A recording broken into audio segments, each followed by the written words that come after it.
C'est quoi cette saison 2 de Fou Furieux? Je sais, ici on est habitué à parler d'Hajime no Ippo, mais j'ai besoin de parler de la saison 2 de Jujutsu Kaisen. Elle vient de se terminer, j'ai besoin d'en parler. C'était quoi ça? Mais comment on va tenir jusqu'à la saison 3? Obligé, je vais me lancer dans le manga. C'était trop, on a tout eu, de la bagarre, du drame, du suspense, tout ce qu'on aime. Tous les jeudis, je me disais, c'est le meilleur épisode. Boum! Pas du tout! Mappa t'envoie une dinguerie encore une fois. Dès le début, t'annonces la couleur avec le flashback de Gojo et Kenjaku. On t'introduit Toji. Magnifique. J'aime trop les personnages comme ça. Sans pouvoir, sans rien, que de la force brute. Et ils cassent des bouches. Et ça, c'est rien, c'était juste pour nous mettre dans le bain.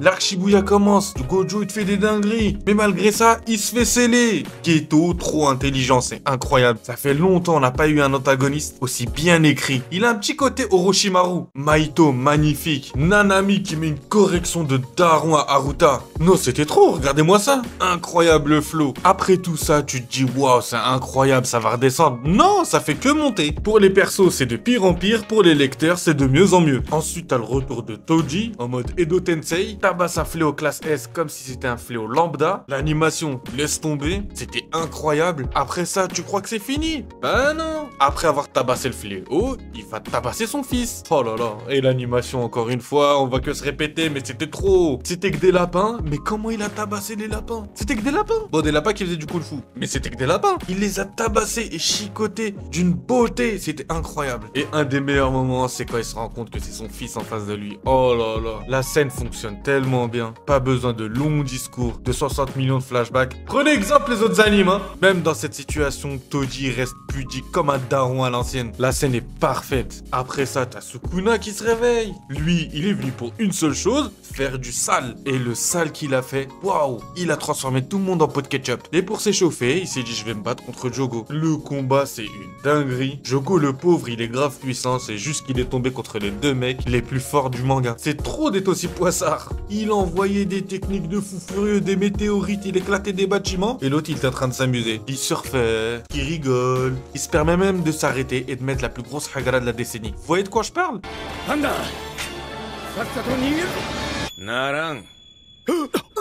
Oh là là, c'était trop. Franchement, après ça, je me suis dit, c'est bon, c'est fini. Yuji, il a repris ses esprits, il est traumatisé, on va finir la saison sur ça. C'est normal à peu près. Eh ben non.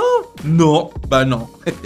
Eh non, t'as qui vient? Mahito. Tu crois que Sukuna avait fait des dingueries? Mais Mahito, c'est pire. Il vient, il te tue Nanami devant Yuji. Mais bon, après tout ce qu'il vient de subir, il baisse pas les bras, il continue. Il va au charbon contre Mahito, ça se bagarre. Et encore une fois, je vais me répéter, mais l'animation, elle est magnifique. Après ça, il te tue Nobara. J'espère qu'elle est morte. Me spoilez pas, mais j'espère vraiment qu'elle est morte. C'est pas que j'aimais pas le perso, mais je trouve que ça rajoute quelque chose à l'histoire. Je me dis, si Nobara meurt, bah tout le monde peut mourir en vrai. Et c'est ce qui rend Jujutsu Kaisen vraiment stylé. Après la mort de Nobara, Yuji craque complètement, il se fait chiffonner comme jamais. Mais heureusement, t'as une entrée pleine de flow, pleine d'assurance de la part de Todo, qui vient sauver son best friendo et qui lui remonte le moral. Ça, c'est son gars. Il est venu comme le grand frère qui vient sauver le petit frère qui se fait hagar. S'ensuit un combat incroyable encore une fois. Je vais me répéter, mais l'animation, elle est magnifique. Todo qui te sort un coup à la All Might, même si ça n'a rien fait à Mahito. La scène était stylée. Todo, il me fait vraiment penser à Mirio dans My Hero Academia. Les deux ont un pouvoir super simple qu'ils utilisent tellement bien et qui complètent ça avec un niveau corps à corps super puissant. Bon, on revient à l'essentiel.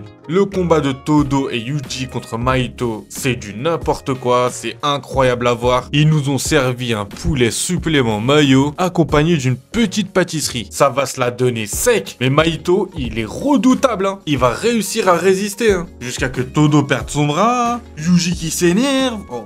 Ah oui, sans parler de toutes les références qu'il y a à Hunter x Hunter. C'était trop. À ce moment-là, franchement, j'ai direct vu Gon quand il envoyait sa giga patate. Ensuite, t'as Itadori qui arrive à reprendre le dessus. Il va l'enchaîner. L'autre à la fin il pleure, Itadori il est sombre, ah là là, la joue déchiquetée, la tête balafrée, l'autre il s'enfuit comme une fiotte, t'as Geto qui vient le finir en l'absorbant, et le plan final, oh là là. Ah oui, j'allais oublier l'arrivée de Chozo, oula j'ai failli oublier Chozo, qui vient et qui nous révèle que des dingueries aussi. Ajouté à ça il te sort une masterclass de fou furieux, déjà son combat contre Itadori dans les toilettes de la gare était énervé, mais là son combat contre Kenjaku, magnifique, en plus avec la musique et tout, oh.